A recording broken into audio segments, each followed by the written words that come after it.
फरीद अकबर के पास गया था, क्योंकि फरीद के गांव के लोगों ने कहा अकबर से कहो एक स्कूल बनवा दे, और तुम्हें तो इतना मानता है तो जरूर तुम्हारी बात मान लेगा। फरीद गया, कभी राजमहल गया नहीं था।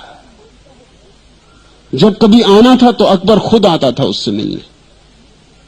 गया, पता चला अकबर अभी प्रार्थना करता मस्जिद में। तो वो मस्जिद में जाके खड़ा हो गया देखने की क्या प्रार्थना करता है अकबर। प्रार्थना सुनी तो चकित हुआ। प्रार्थना कर रहा था अकबर हाथ उठा के कि हे मालिक, या मालिक,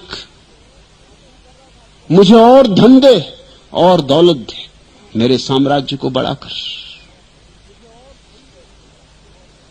फरीद तो लौट पड़ा। अकबर ने प्रार्थना पूरी की, आंख खोलकर देखा, फरीद को लौटते सीढ़ियां उतरते देखा तो दौड़ा, कहा कैसे आए और कैसे चले। फरीद ने कहा आए थे सम्राट के पास, भिखारी को देख के चले। नहीं नहीं, अब तुमसे कुछ भी ना कहूंगा, तुम्हारे पास वैसे ही कम है, मदरसा तुम मेरे गांव में बनवाओगे और कमी हो जाएगी। नहीं नहीं, बात ही खत्म हो गई। अकबर ने कहा कौन सी पहेली बूझ रहे हैं, मेरी कुछ समझ में नहीं आता, कौन सा मदरसा, कौन सा सम्राट, कौन सा भिखारी, क्या कह रहे हैं आप।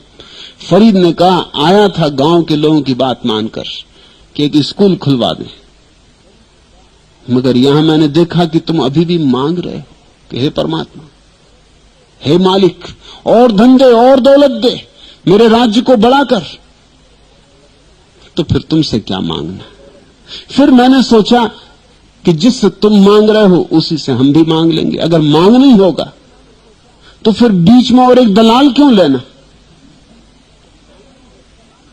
और तुम तो वैसे दरिद्र हो, मेरे पास कुछ होता तो तुम्हें दे के जाता, मगर मैं गरीब आदमी, मेरे पास कुछ है नहीं। तुम्हारी प्रार्थना सुनकर मुझे ऐसी दया आने लगी कि कुछ होता तो सब दे देता, ये बेचारा मांग रहा है। तुम ख्याल रखना, तुम्हारे सम्राट भी भिखमंगे, जब तक वासना है तब तक कोई सम्राट हो ही नहीं सकता। पग पग भया अधीना, जन रज्जब क्यों मिले जगत गुरु, जगत माही जी दीना। दो चीजें हैं, जगत जो तुम्हारे बाहर फैला है और जगत गुरु जो तुम्हारे भीतर बैठा है। जगत में ही उलझे रहे तो जगत गुरु से चूक जाओगे,